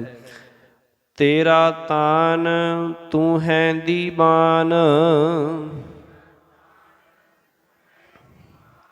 ਗੁਰ ਕਾ ਸ਼ਬਦ ਸਚ ਨਿਸ਼ਾਨ। ਮੰਨੇ ਹੁਕਮ ਸੁਪਰਗਟ ਜਾਏ, ਸਚ ਨਿਸ਼ਾਨੈ ਠਾਕ ਨ ਪਾਏ। ਆਖਣ ਲੱਗੇ ਹੇ ਪ੍ਰਭੂ, ਗੁਰਮੁਖ ਨੂੰ ਤੇਰਾ ਹੀ ਤਾਨ ਹੈ ਅਤੇ ਤੇਰਾ ਹੀ ਦੀਵਾਨ ਭਾਵ ਆਸਰਾ, ਤੇਰਾ ਹੀ ਸਹਾਰਾ ਹੈ, ਤੇਰਾ ਹੀ ਆਸਰਾ ਹੈ। ਗੁਰ ਕਾ ਸ਼ਬਦ ਸੱਚ ਨਿਸ਼ਾਨ। ਆਖਣ ਲੱਗੇ ਗੁਰੂ ਦਾ ਸ਼ਬਦ ਹੀ ਉਸ ਦੇ ਪਾਸ ਸਦਾ ਥਿਰ ਰਹਿਣ ਵਾਲਾ ਪਰਵਾਨਾ ਹੈ, ਭਾਵ ਪ੍ਰਵਾਨ ਹੈ, ਨਿਸ਼ਾਨ ਹੈ, ਜਿਹੜਾ ਉਹਦੇ ਜੀਵਨ ਨੂੰ ਸਦਾ ਹੀ ਵਿਕਾਰਾਂ ਤੋਂ ਬਚਾਈ ਰੱਖਦਾ ਹੈ, ਸਦਾ ਹੀ ਉਹਦੇ ਉੱਤੇ ਲੱਗਿਆ ਹੋਇਆ ਨਿਸ਼ਾਨ ਹੈ, ਜਿਹਦੇ ਕਰਕੇ ਵਿਕਾਰ ਮਾਇਆ ਮੋਹ ਆਦਿਕ ਉਹਦੇ ਨੇੜੇ ਨਹੀਂ ਟੁਕਦੇ, ਵਿਕਾਰ ਉਹਨੂੰ ਤੰਗ ਨਹੀਂ ਕਰਦੇ। ਮੰਨੇ ਹੁਕਮ ਸੁਪਰਗਟ ਜਾਏ। ਪਰ ਗੁਰਮੁਖ ਪਰਮਾਤਮਾ ਦੀ ਰਜ਼ਾ ਨੂੰ ਸਿਰ ਮੱਥੇ ਤੇ ਮੰਨਦਾ ਹੈ ਅਤੇ ਜਗਤ ਵਿੱਚੋਂ ਸ਼ੋਭਾ ਖੱਟ ਕੇ ਜਾਂਦਾ ਹੈ, ਪ੍ਰਗਟ ਹੋ ਕੇ ਜਾਂਦਾ ਹੈ। ਸੱਚ ਨਿਸ਼ਾਨੈ ਠਾਕ ਨਾ ਪਾਏ। ਗੁਰ ਸ਼ਬਦ ਦੀ ਸੱਚੀ ਰਾਹਦਾਰੀ ਦੇ ਕਾਰਨ, ਸਤਿਗੁਰੂ ਦੇ ਸੱਚੇ ਸ਼ਬਦ ਦੇ ਨਿਸ਼ਾਨ ਦੇ ਕਾਰਨ ਉਸ ਦੀ ਜ਼ਿੰਦਗੀ ਦੇ ਰਸਤੇ ਵਿੱਚ ਕੋਈ ਵਿਕਾਰ ਫਿਰ ਰੋਕ ਠਾਕ ਨਹੀਂ ਪਾਉਂਦਾ ਹੈ। ਪੰਡਿਤ ਪੜ੍ਹੈ ਵਖਾਣਹਿ ਵੇਦ, ਅੰਤਰ ਵਸਤ ਨਾ ਜਾਣਹਿ ਭੇਦ। ਗੁਰ ਬਿਨ ਸੋਝੀ ਬੂਝ ਨ ਹੋਏ। ਸਾਚਾ ਰਵ ਰਹਿਆ ਪ੍ਰਭ ਸੋਏ। ਪੰਡਿਤ ਪੜ੍ਹੈ ਵਖਾਣੈ ਵੇਦ।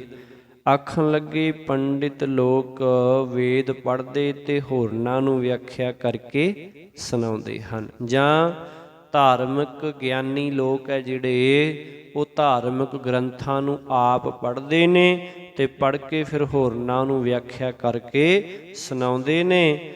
ਅੰਤਰ ਵਸਤ ਨਾ ਜਾਣੈ ਭੇਦ, ਪਰ ਨਿਰੀ ਵਿਦਿਆ ਦੇ ਮਾਣ ਵਿੱਚ ਰਹਿ ਕੇ ਇਹ ਭੇਦ ਨਹੀਂ ਜਾਣਦੇ ਕਿ ਪ੍ਰਮਾਤਮਾ ਦਾ ਨਾਮ ਪਦਾਰਥ ਅੰਦਰ ਹੀ ਮੌਜੂਦ ਹੈ। ਇਕੱਲਾ ਪੜ੍ਹ ਪੜ੍ਹ ਕੇ ਸੁਣਾਈ ਜਾ ਰਹੇ ਹੈ, ਪਰ ਇਹ ਨਹੀਂ ਜਾਣਦੇ ਕਿ ਮਾਲਕ ਦਾ ਨਾਮ ਪਦਾਰਥ ਸਾਡੇ ਅੰਦਰ ਵੀ ਮੌਜੂਦ ਹੈ। ਗੁਰ ਬਿਨ ਸੋਝੀ ਬੂਝ ਨਾ ਹੋਏ, ਪਰ ਇਹ ਸਮਝ ਗੁਰੂ ਦੀ ਸ਼ਰਨ ਪੈਣ ਤੋਂ ਬਿਨਾਂ ਨਹੀਂ ਆਉਂਦੀ ਹੈ। ਸੱਚ ਨਾਲ ਜੁੜਨ ਤੋਂ ਬਿਨਾਂ ਨਹੀਂ ਪਤਾ ਲੱਗਦਾ ਹੈ। ਸਾਚਾ ਰਵ ਰਹਿਆ ਪ੍ਰਭ ਸੋਏ, ਕਿ ਸਦਾ ਥਿਰ ਸੱਚਾ ਪ੍ਰਭੂ ਹਰੇਕ ਦੇ ਅੰਦਰ ਜਿਹੜਾ ਹੈ ਉਹ ਰਵ ਰਿਹਾ ਹੈ, ਵਿਆਪਕ ਹੋ ਰਿਹਾ ਹੈ ਅਤੇ ਹੈ। ਕਿਆ ਹੋ ਆਖਾਂ ਆਖ ਵਖਾਣੀ, ਤੂੰ ਆਪੇ ਜਾਣਹਿ ਸਰਬ ਵਿਡਾਣੀ। ਨਾਨਕ ਏਕੋ ਦਰ ਦੀ ਬਾਨ,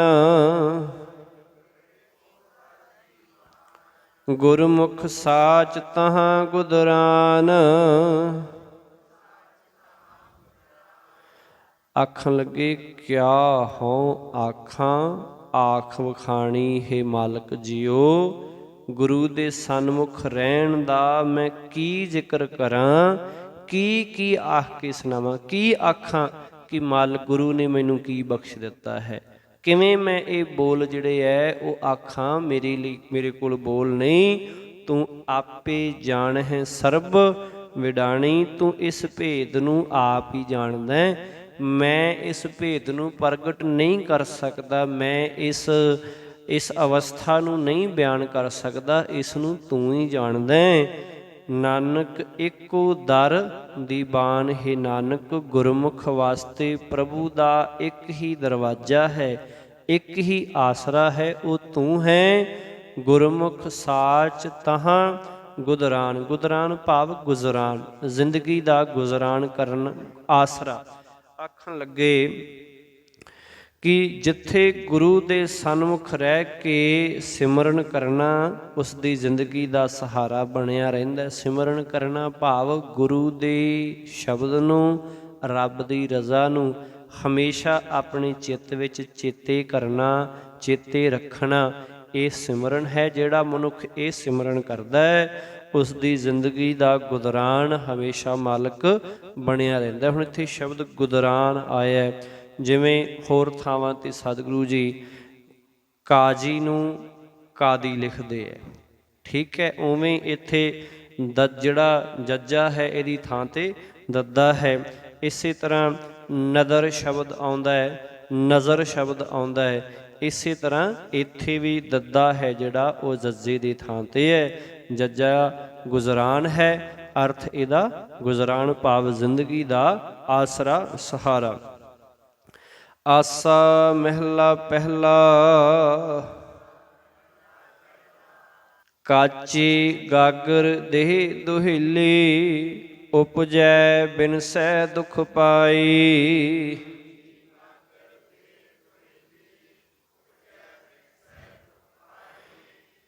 ਇਹ ਜਗ ਸਾਗਰ ਦੁਤਰ ਕਿਉ ਤਰੀਐ, ਬਿਨ ਹਰ ਗੁਰ ਪਾਰ ਨ ਪਾਈ।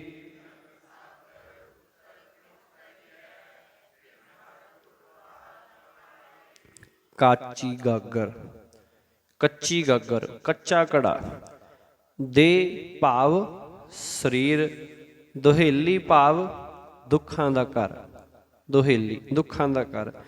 ਆਖਣ ਲੱਗੇ ਨਿਤ, ਹਰ ਰੋਜ਼, ਹਰ ਸਮੇਂ, 24 ਘੰਟੇ ਚੱਤੇ ਪੈਰ ਵਿਕਾਰਾਂ ਵਿੱਚ ਖਚਤ ਰਹਿਣ ਕਰਕੇ ਇਹ ਸਰੀਰ, ਇਹ ਦੇਹੀ ਹੈ ਜਿਹੜੀ, ਇਹ ਤਨ ਹੈ, ਇਹ ਦੁੱਖਾਂ ਦਾ ਘਰ ਬਣਿਆ ਪਿਆ ਹੈ। ਵਿਕਾਰਾਂ ਦੇ ਅਸਰ ਹੇਠੋਂ ਇਹ ਨਹੀਂ ਨਿਕਲਦਾ, ਵਿਕਾਰ ਇਹਦੇ ਤੋਂ ਦੂਰ ਹੁੰਦੇ ਹੀ ਨਹੀਂ, ਅਤੇ ਕੱਚੇ ਘੜੇ ਦੇ ਸਮਾਨ ਹੈ।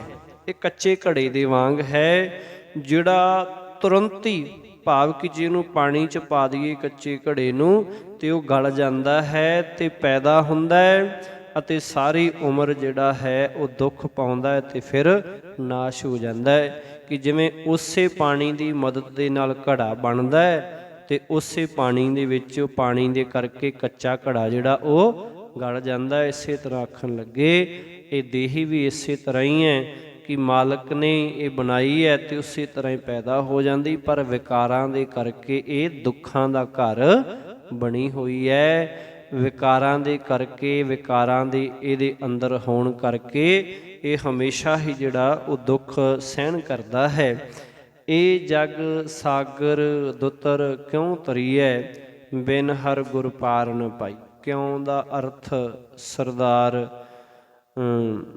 ਸੁਰਿੰਦਰ ਸਿੰਘ ਜੀ ਕੀ ਹੈ?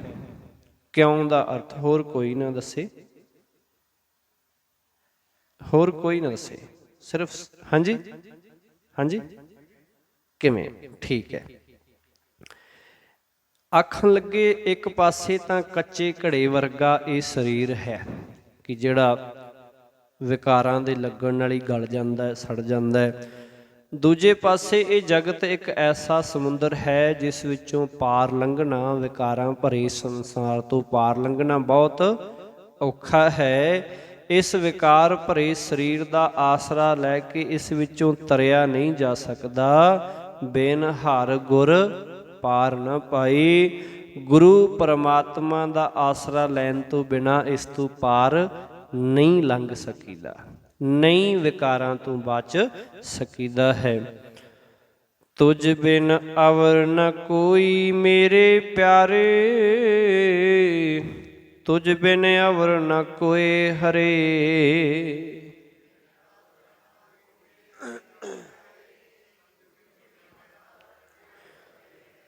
ਸਰਬੀ ਰੰਗੀ ਰੂਪੀ ਤੂੰ ਹੈ, ਤਿਸ ਬਖਸ਼ੇ ਜਿਸ ਨਦਰ ਕਰੇ ਰਹਾਉ।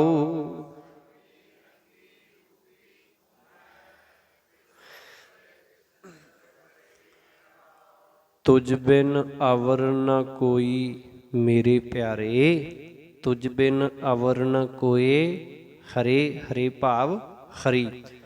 ਕਿਹੇ ਮੇਰੇ ਪਿਆਰੇ ਹਰੀ ਮਾਲਕ ਪਰਮੇਸ਼ਰ ਜੀਓ, ਮੇਰਾ ਤੇਰੇ ਤੋਂ ਬਿਨਾਂ ਕੋਈ ਹੋਰ ਆਸਰਾ ਨਹੀਂ ਹੈ। ਤੈਥੋਂ ਬਿਨਾਂ ਮੇਰਾ ਕੋਈ ਹੋਰ ਹੈ ਹੀ ਨਹੀਂ ਜਿਹੜਾ ਮੈਨੂੰ ਸਹਾਰਾ ਆਸਰਾ ਦੇ ਸਕੇ। ਸਰਬੀ ਰੰਗੀ ਰੂਪੀ ਤੂੰ ਹੈ। ਆਖਣ ਲੱਗੇ ਤੂੰ ਸਾਰੇ ਰੰਗਾਂ ਵਿੱਚ, ਸਾਰੇ ਰੂਪਾਂ ਵਿੱਚ ਹੀ ਮੌਜੂਦ ਹੈ। ਹੇ ਭਾਈ, ਜਿਸ ਜੀਵ ਉੱਤੇ ਮਿਹਰ ਦੀ ਨਜ਼ਰ ਕਰਦਾ ਹੈ ਉਸ ਨੂੰ ਫਿਰ ਕੀ ਹੈ? ਬਖਸ਼ ਲੈਂਦਾ। ਤਿਸ ਬਖਸ਼ੇ, ਉਹਨੂੰ ਬਖਸ਼ ਲੈਂਦਾ ਹੈ। ਰਹਾਉ। ਸਾਸ ਬੁਰੀ ਘਰ ਵਾਸ ਨ ਦੇਵੈ, ਪਿਰ ਸਿਉ ਮਿਲਨ ਨ ਦੇ ਬੁਰੀ।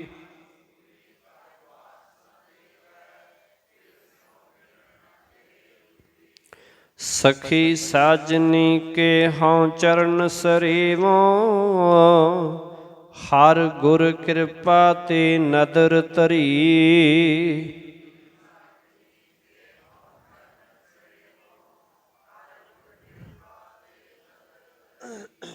ਹੁਣ ਇਹ ਦੁਨਿਆਵੀ ਜਿਹੜੇ ਸਾਡੇ ਰਿਸ਼ਤੇ ਹੈ, ਇਹ ਇੱਥੇ ਉਹਨਾਂ ਦੀ ਗੱਲ ਨਹੀਂ ਹੈ, ਉਹਦੀ ਗੱਲ ਨਹੀਂ। ਭਾਵੇਂ ਜਿੱਥੇ ਇੱਕ ਸਾਰਤਾ ਨਹੀਂ ਹੁੰਦੀ, ਜਿੱਥੇ ਪ੍ਰੇਮ ਨਹੀਂ ਹੁੰਦਾ, ਜਿੱਥੇ ਮਿਲਵਰਤਨ ਨਹੀਂ ਹੁੰਦਾ, ਉੱਥੇ ਬਹੁਤ ਸਾਰੇ ਐਸੇ ਕੇਸ ਸਾਹਮਣੇ ਵੀ ਆਉਂਦੇ ਆ। ਖੈਰ, ਸਾਸ ਬੁਰੀ ਘਰ ਵਾਸ ਨਾ ਦੇਵੇ। ਆਖਣ ਲੱਗੇ ਕਿ ਜਿਹੜੀ ਬੁਰੀ ਸੱਸ ਹੈ ਉਹ ਘਰੇ ਵਾਸ ਨਹੀਂ ਦਿੰਦੀ, ਘਰੇ ਵੜਨ ਨਹੀਂ ਦਿੰਦੀ, ਘਰੇ ਵਸਣ ਨਹੀਂ ਦਿੰਦੀ। ਪਿਰਸਿਉ ਮਿਲਣਾ ਦੇ ਬੁਰੀ। ਆਖਣ ਲੱਗੇ ਕਿ ਉਹ ਜਿਹੜੀ ਬੜੀ ਬੁਰੀ ਹੈ ਉਹ ਪਤੀ ਨਾਲ ਮਿਲਣ ਨਹੀਂ ਦਿੰਦੀ, ਉਹਦੇ ਕੋਲ ਬੈਠਣ ਨਹੀਂ ਦਿੰਦੀ।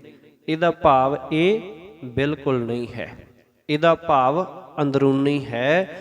ਆਖਣ ਲੱਗੇ ਸੱਸ ਭਾਵ ਮਾਇਆ, ਆਖਣ ਲੱਗੇ ਮੇਰਾ ਪ੍ਰਭੂ ਪਤੀ ਮੇਰੇ ਹਿਰਦੇ ਵਿੱਚ ਹੀ ਵਸਦਾ ਹੈ, ਪਰ ਇਹ ਭੈੜੀ ਸੱਸ, ਇਹ ਬੁਰੀ ਸੱਸ ਮਾਇਆ ਰੂਪ ਹੈ ਜਿਹੜੀ, ਇਹ ਮੈਨੂੰ ਹਿਰਦੇ ਘਰ ਵਿੱਚ ਟਿਕਣ ਹੀ ਨਹੀਂ ਦਿੰਦੀ।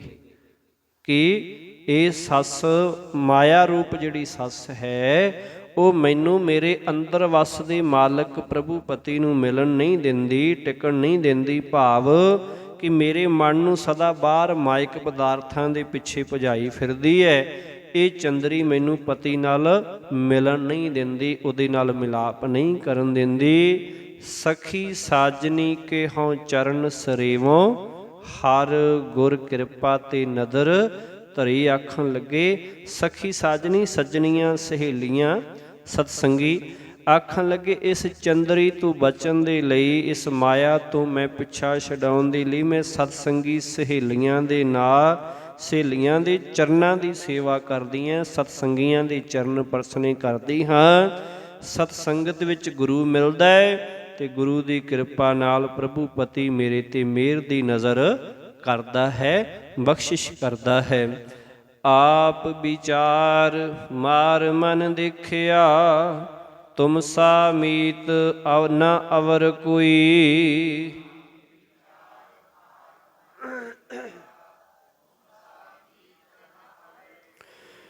ਜਿਉ ਤੂੰ ਰਾਖੈਂ ਤਿਵਹਿ ਰਹਿਣਾ, ਦੁਖ ਸੁਖ ਦੇਵਹਿ ਕਰਹਿ ਸੋਈ।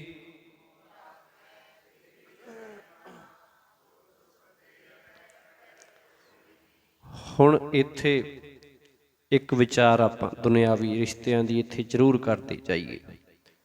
ਹਮੇਸ਼ਾ ਹੀ ਉੱਥੇ ਦੁੱਖਾਂ ਦੇ ਘਰ ਬਣੇ ਰਹਿੰਦੇ ਐ ਜਿੱਥੇ ਨਫ਼ਰਤ ਦੀ ਭਾਵਨਾ ਹੋਵੇ। ਉਹ ਭਾਵੇਂ ਨੌਂ ਵਿੱਚ ਹੋਵੇ, ਉਹ ਭਾਵੇਂ ਪੁੱਤਰ ਵਿੱਚ ਹੋਵੇ, ਉਹ ਭਾਵੇਂ ਸੱਸ ਵਿੱਚ ਹੋਵੇ, ਸਹੁਰੇ ਵਿੱਚ ਹੋਵੇ, ਕਿਸੇ ਵਿੱਚ ਵੀ ਹੋਵੇ। ਜਿੰਨਾ ਚਿਰ ਅਸੀਂ ਪ੍ਰੇਮ ਦੀ ਭਾਵਨਾ ਨਾਲ ਇੱਕ ਸੱਚ ਦੇ ਗੁਰੂ ਦੇ ਆਸਰੇ ਦੇ ਨਾਲ ਜਾਂ ਸੱਚ ਦੇ ਨਾਲ ਇਕੱਤਰ ਨਹੀਂ ਹੁੰਦੇ, ਓਨਾ ਸਮਾਂ ਸਾਡੇ ਅੰਦਰ ਊਚ ਨੀਚ ਦੀ ਭਾਵਨਾ ਵੀ ਬਣੀ ਰਹਿੰਦੀ ਹੈ। ਅਸੀਂ ਕਈ ਵਾਰ ਬਹੁਤ ਥਾਵਾਂ 'ਤੇ ਐਸਾ ਵੀ ਹੁੰਦਾ ਜਿੱਥੇ ਚੰਗਾ ਸਮਝਿਆ ਹੀ ਨਹੀਂ ਜਾਂਦਾ। ਕੋਈ ਸੱਸ ਨੂੰ ਚੰਗਾ ਨਹੀਂ ਸਮਝਦਾ, ਕੋਈ ਜਿਹੜਾ ਹੈ ਉਹ ਨਹੁੰ ਨੂੰ ਚੰਗਾ ਨਹੀਂ ਸਮਝਦਾ। ਕਾਰਨ ਉੱਥੇ ਕੀ ਹੁੰਦਾ ਹੈ ਕਿ ਸਾਡੀ ਲੱਤ ਉੱਤੇ ਰਹੇ। ਜਿੰਨਾ ਚਿਰ ਇਹ ਚੀਜ਼ਾਂ ਸਾਡੇ ਮਨ ਵਿੱਚੋਂ, ਸਾਡੇ ਜੀਵਨ 'ਚੋਂ ਖਤਮ ਨਹੀਂ ਹੁੰਦੀਆਂ, ਉੱਥੇ ਕਲੇਸ਼ ਹੈ ਜਿਹੜਾ ਉਹ ਬਣਿਆ ਰਹਿੰਦਾ। ਕਿਉਂਕਿ ਸੰਸਾਰ ਸਾਰਾ ਵਿਕਾਰਾਂ ਦਾ ਭਰਿਆ ਹੋਇਆ ਹੈ। ਇਸ ਕਰਕੇ ਜਦੋਂ ਇਹ ਹੰਕਾਰ, ਇਹ ਹਉਮੈ, ਇਹ ਮੈਂ ਮੇਰੀ ਮੇਰੀ ਬਣਿਆ ਰਹਿੰਦਾ ਹੈ, ਓਨਾ ਸਮਾਂ ਇਹ ਚੀਜ਼ਾਂ ਆਮ ਵਾਪਰਦੀਆਂ। ਇਹਦੇ ਕਰਕੇ ਹੁਣ ਆਪਾਂ ਉਹੀ ਦੇਖ ਰਹੇ ਹਾਂ ਕਿ ਜੇ ਇੱਕ ਸੱਸ ਆਖੇ ਕਿ ਮੈਂ ਨਹੀਂ ਕਬਜ਼ਾ ਛੱਡਦੀ, ਤੂੰ ਮੈਂ ਕਹਾਂ ਤੇ ਆਹ ਕਰਨਾ ਨਹੀਂ ਤੇ ਨਹੀਂ ਕਰਨਾ, ਤੇ ਇਹ ਵੀ ਕੀ ਹੈ, ਇੱਕ ਹੈ ਸੰਬੰਧ ਬਣਾ ਕੇ ਰੱਖਣਾ, ਇੱਕ ਹੈ ਹੁਕਮ ਦੇ ਰਾਹੀਂ ਰਹਿਣਾ। ਉਹਦੇ ਰਾਹੀਂ ਦੂਰੀਆਂ ਵੱਧਦੀਆਂ ਨੇ ਨਾ ਕਿ ਘਟਦੀਆਂ ਨੇ।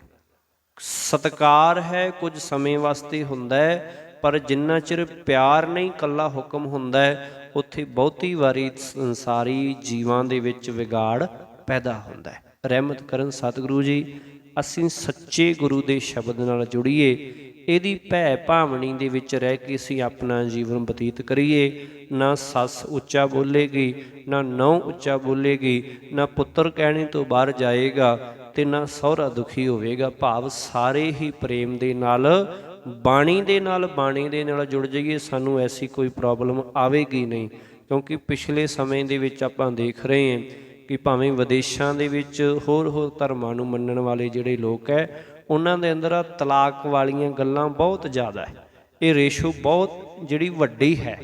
ਪਰ ਹੁਣ ਇਹ ਹੌਲੀ ਹੌਲੀ ਪੰਜਾਬ ਜਾਂ ਸਿੱਖਾਂ ਦੇ ਵਿੱਚ ਵੀ ਇਹ ਰੇਸ਼ੋ ਵਧਣੀ ਸ਼ੁਰੂ ਹੋ ਗਈ ਹੈ ਕਿ ਬਸ ਮਾੜੀ ਜੀ ਗੱਲ ਹੋਈ ਨਹੀਂ, ਚਲੋ ਜੀ ਵੱਖਰੇ ਹੋ ਜਾਓ, ਤਲਾਕ ਹੋ ਜਾਏ। ਇਹ ਕੁਝ ਸਰਕਾਰਾਂ ਨੇ ਵੀ ਅਜਿਹੇ ਕਾਨੂੰਨ ਪਾਸ ਕਰ ਦਿੱਤੇ ਹੈ। ਖੈਰ, ਇਹ ਸਾਨੂੰ ਆਪਣੇ ਜੀਵਨ ਦੇ ਵਿੱਚ ਸਮਝਣ ਦੀ ਸਾਰਿਆਂ ਨੂੰ ਜ਼ਰੂਰਤ ਹੈ। ਆਪ ਵਿਚਾਰ ਮਾਰ ਮਨ ਦੇਖਿਆ, ਤੁਮ ਸਾ ਮੀਤ ਨਾ ਅਵਰ ਕੋਈ। हे ਪ੍ਰਭੂ, ਗੁਰੂ ਦੀ ਕਿਰਪਾ ਨਾਲ ਜਦੋਂ ਮੈਂ ਆਪਣੇ ਆਪ ਨੂੰ ਸਵਾਰ ਕੇ ਆਪਣਾ ਮਨ ਮਾਰ ਕੇ ਵੇਖਿਆ ਤਾਂ ਮੈਨੂੰ ਪਤਾ ਲੱਗਿਆ, ਮੈਨੂੰ ਦਿਸ ਪਿਆ ਕਿ ਤੇਰੇ ਵਰਗਾ ਮੇਰਾ ਹੋਰ ਕੋਈ ਮਿੱਤਰ ਹੈ ਹੀ ਨਹੀਂ ਹੈ। ਜਿਉਂ ਤੂੰ ਰੱਖੈਂ ਤਿਵਹੀਂ ਰਹਿਣਾ, ਦੁੱਖ ਸੁਖ ਦੇਵਹਿ ਕਰਹਿ ਸੋਈ। ਸਾਨੂੰ ਜੀਵਾਂ ਨੂੰ ਤੂੰ ਜਿਸ ਹਾਲਤ ਵਿੱਚ ਰੱਖਦਾ ਹੈ, ਜਿਵੇਂ ਰੱਖਦਾ ਹੈ, ਉਸੇ ਹਾਲਤ ਵਿੱਚ ਉਸੇ ਤਰ੍ਹਾਂ ਰਹਿਣਾ, ਹਾਲਤ ਵਿੱਚ ਹੀ ਅਸੀਂ ਰਹਿ ਸਕਦੇ ਹਾਂ। ਦੁੱਖ ਵੀ ਤੂੰ ਹੀ ਦਿੰਦਾ ਹੈ, ਸੁੱਖ ਵੀ ਤੂੰ ਹੀ ਦਿੰਦਾ ਹੈ। ਜੋ ਕੁਝ ਤੂੰ ਕਰਦਾ ਹੈ ਉਹੀ ਹੁੰਦਾ ਹੈ। ਆਸਾ ਮਨਸਾ ਦੋ ਬਿਨਾਸਤ, ਤ੍ਰਿਹ ਗੁਣ ਆਸ ਨਿਰਾਸ ਭਈ।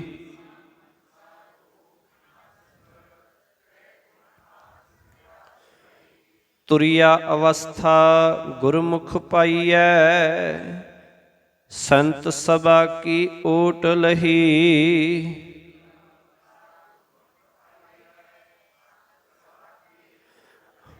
ਤੁਰੀ ਅਵਸਥਾ ਆਖਣ ਲੱਗੇ, ਆਸਾ ਮਨਸਾ ਦੋ ਬਿਨਾਸਤ, ਤ੍ਰਿਹ ਗੁਣ ਆਸ ਨਿਰਾਸ ਭਈ। ਗੁਰੂ ਦੀ ਸ਼ਰਨ ਪਿਆ ਹੀ ਮਾਇਆ ਵਾਲੀ ਆਸ ਅਤੇ ਲਾਲਸਾ ਮਿਟਦੀਆਂ ਹਨ। ਇਹ ਤ੍ਰਿਗੁਣੀ ਮਾਇਆ ਦੀਆਂ ਆਸਾਂ ਤੋਂ ਨਿਰਲੇਪ ਰਹਿ ਸਕੀਦਾ ਹੈ, ਬਚ ਸਕੀਦਾ ਹੈ। ਤੁਰੀ ਅਵਸਥਾ, ਅਵਸਥਾ ਐੜੇ ਨੂੰ ਕਰਨਾ ਹੈ। ਗੁਰਮੁਖ ਪਾਈਐ ਸੰਤ ਸਭਾ ਕੀ ਓਟ ਲਹੀ। ਆਖਣ ਲੱਗੇ, ਜਦੋਂ ਸਤਸੰਗ ਦਾ ਆਸਰਾ ਲਈਏ, ਓਟ ਲਈਏ, ਉਦੋਂ ਜਦੋਂ ਗੁਰੂ ਦੇ ਦੱਸੇ ਹੋਏ ਰਾਹੇ ਤੁਰੀਏ, ਉਦੋਂ ਹੀ ਆਤਮਿਕ ਅਵਸਥਾ ਬਣਦੀ ਹੈ, ਜਿੱਥੇ ਮਾਇਆ ਜਿਹੜੀ ਹੈ ਨੇੜੇ ਨਹੀਂ ਆਉਂਦੀ ਹੈ। ਗਿਆਨ ਧਿਆਨ ਸਗਲੇ ਸਭ ਜਪ ਤਪ, ਜਿਸ ਹਰ ਹਿਰਦੈ ਅਲਖ ਅਭੇਵਾ।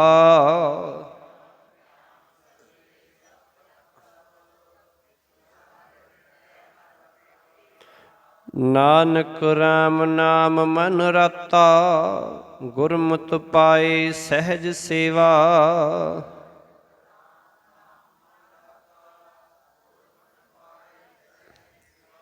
ਗਿਆਨ ਧਿਆਨ ਸਗਲੇ ਸਭ ਜਪ ਤਪ, ਜਿਸ ਹਰ ਹਿਰਦੈ ਅਲਿਖ ਅਪੇਵਾ। ਆਖਣ ਲੱਗੇ, ਜਿਸ ਮਨੁੱਖ ਦੇ ਹਿਰਦੇ ਵਿੱਚ ਉਹ ਹਰੀ ਮਾਲਕ ਪਰਮੇਸ਼ਰ ਜਿਹੜਾ ਅਲੱਖ ਹੈ ਅਤੇ ਅਭੇਵ ਹੈ, ਜਿਹਦਾ ਭੇਦ ਨਹੀਂ ਪਾਇਆ ਜਾ ਸਕਦਾ, ਜਿਹਦੇ ਹਿਰਦੇ ਵਿੱਚ ਉਹ ਵਸ ਪਏ, ਉਸ ਨੂੰ ਮਾਨੋ ਜਗਤ ਦੇ ਸਾਰੇ ਜਪ, ਸਾਰੇ ਤਪ, ਸਾਰੇ ਗਿਆਨ ਅਤੇ ਧਿਆਨ ਪ੍ਰਾਪਤ ਹੋ ਗਏ ਨੇ। ਕਹਿਣ ਦਾ ਭਾਵ ਕਿ ਉਹ 9 ਨਿਧਾਂ ਵਰਗਾ ਇਕੱਲਾ ਹੀ ਮਾਲਕ ਜਿਹੜਾ ਹਿਰਦੇ ਵਿੱਚ ਆ ਵਸਿਆ, ਜਿਹਦੇ ਰਾਹੀਂ ਆ ਸਾਰੇ ਜਪ ਤਪ ਗਿਆਨ ਧਿਆਨ ਆਦਿ ਜਿਹੜੇ ਹੈ ਉਹ ਸਾਰੇ ਹੀ ਪ੍ਰਾਪਤ ਹੋ ਗਏ। ਨਾਨਕ ਰਾਮ ਨਾਮ ਮਨ ਰਾਤਾ, ਗੁਰਮਤਿ ਪਾਏ ਸਹਿਜ ਸੇਵਾ। ਹੈ ਨਾਨਕ, ਗੁਰੂ ਦੀ ਮੱਤ ਤੇ ਤੁਰਿਆ ਮਨ ਪ੍ਰਭੂ ਦੇ ਨਾਮ ਵਿੱਚ ਰੰਗਿਆ ਜਾਂਦਾ ਹੈ, ਰਤਿਆ ਜਾਂਦਾ ਹੈ। ਮਨ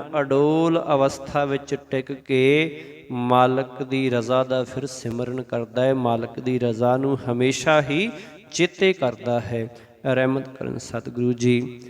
22 ਸ਼ਬਦ ਇੱਥੋਂ ਤੱਕ ਸੰਪੂਰਨ ਹੋਏ ਨੇ। ਅਗਲੀਆਂ ਵਿਚਾਰਾਂ, ਅਗਲੀ ਲੜੀਵਾਰ ਸੰਥਿਆ ਵਿਚਾਰ ਆਪਾਂ ਅਗਲੇ ਦੀਵਾਨਾਂ ਵਿੱਚ ਕਰਾਂਗੇ ਜੀ। ਫਤਿਹ ਪ੍ਰਵਾਨ ਕਰੋ। ਵਾਹਿਗੁਰੂ ਜੀ ਕਾ ਖਾਲਸਾ, ਵਾਹਿਗੁਰੂ ਜੀ ਕੀ ਫਤਿਹ।